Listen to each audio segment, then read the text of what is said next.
So Russia announced it will conduct business in Asia, Africa, and Latin America in Chinese currency.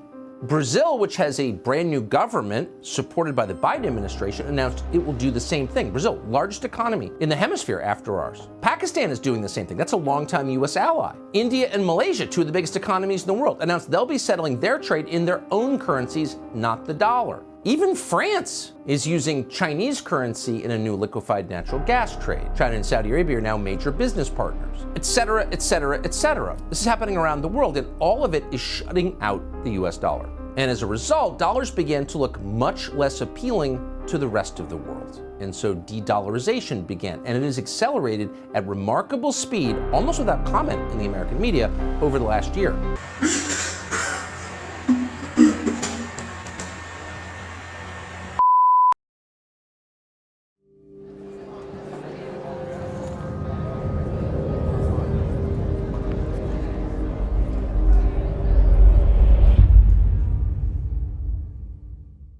You watch that and you wonder if they really believe what they were telling you. If they really did believe that, they're stupider than they look. These sanctions were never going to work in the way they promised because, unlike the United States, Russia does not have a late-stage finance economy. Russian oligarchs do not get rich from credit default swaps. They get rich from selling actual things that people need in order to live: oil, natural gas, iron, fertilizer, coal, wheat. By some measures, Russia has the largest resource economy in the world. Oh, okay. So they could barter if they needed to. So a year later, despite the sanctions you were told are the greatest ever devised, the Russian ruble is just as strong against the US dollar as it was before the war in Ukraine. So we didn't really hurt Russia with those sanctions, certainly not long term. Who'd we hurt? Ourselves. E.J. Antoni and Peter St. Onge wrote an incisive piece in the Daily Caller last week that explains part of why this happened. Quote, "A critical feature of a reserve currency is its apolitical nature, which Biden is now gutting. After both parties in Washington destroyed the dollar's stability with inflation, now the Biden administration has chosen to wield the dollar as a weapon. Together, these two factors send a message to foreigners, which is they should get out while they still can. In response to Russia's war with Ukraine, the U.S. froze the dollar reserves of Russia's central bank. To be clear, these were not American assets. These were dollars owned by the Russian central bank and the Russian people. The seizure was intended to cause bank runs and collapse Russia's credit system. It didn't work.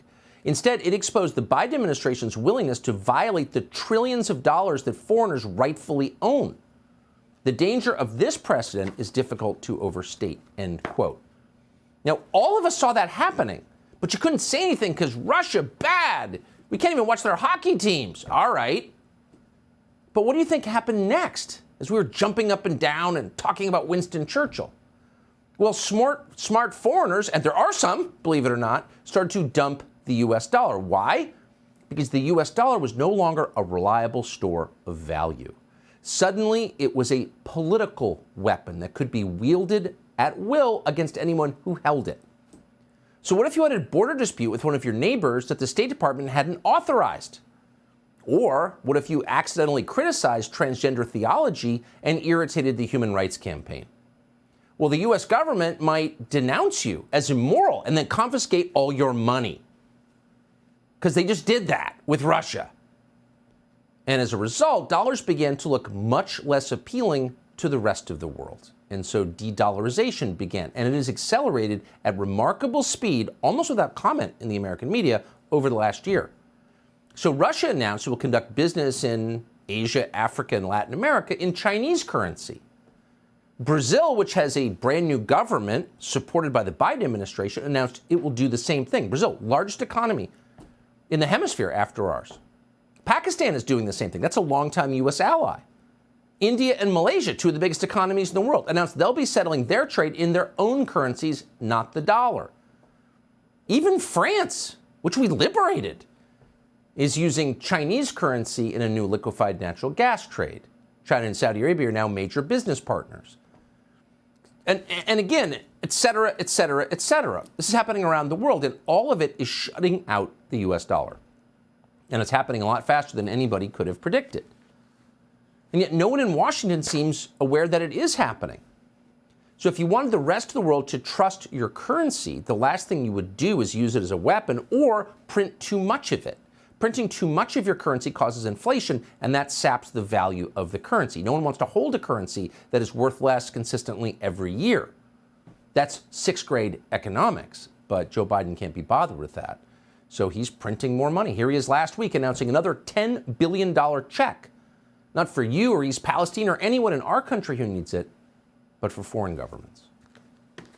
Working in close cooperation with the United States Congress, we plan to add another $690 million for new funding for the presidential initiative over the next 2 years. And over the course of 3 years, my administration intends to work with Congress to commit $9.5 billion across all our efforts to advance democracy around the world. We're all safer when that occurs. We've been asking for months for any Republican senator who supports this, whether it's Tom Tillis or John Cornyn of Texas, to come on the show and calmly explain why you support this. None of them have accepted our invitation.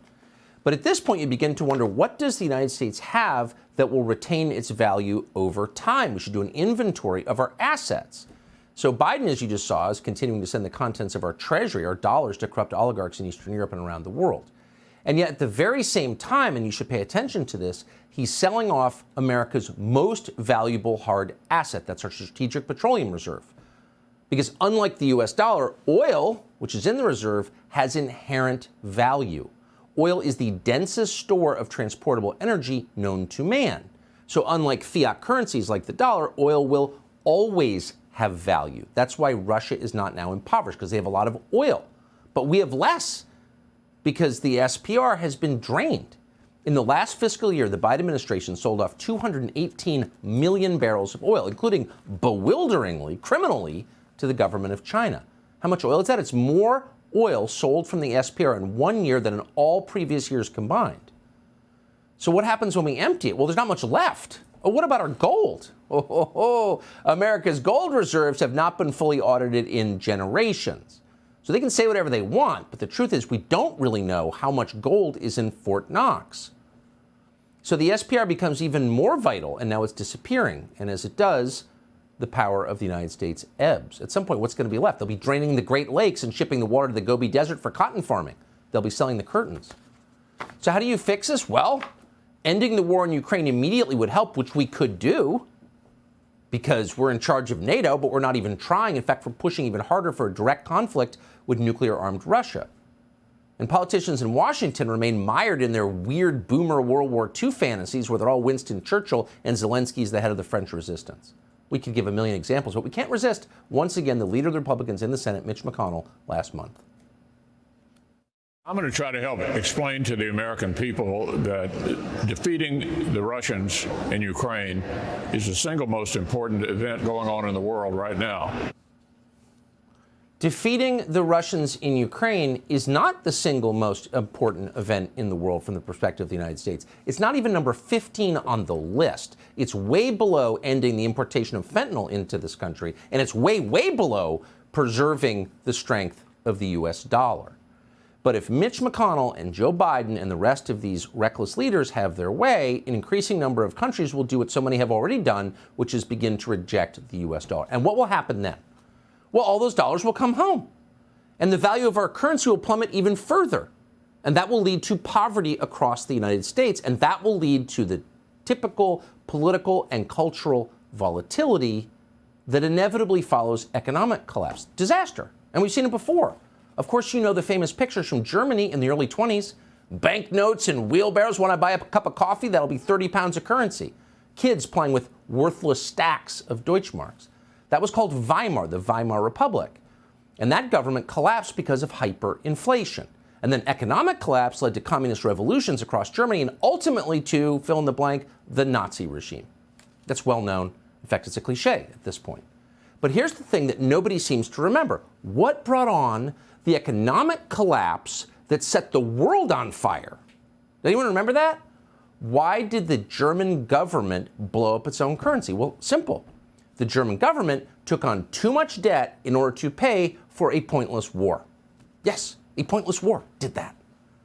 And if that sounds familiar, it's because exactly what we have done repeatedly for decades. We did it in Vietnam. We did it in Iraq. We did it in Afghanistan. And every time we got away with it because uniquely we held the world's reserve currency. But this time could be very, very different. A war against Russia will be the last war we can afford to fight.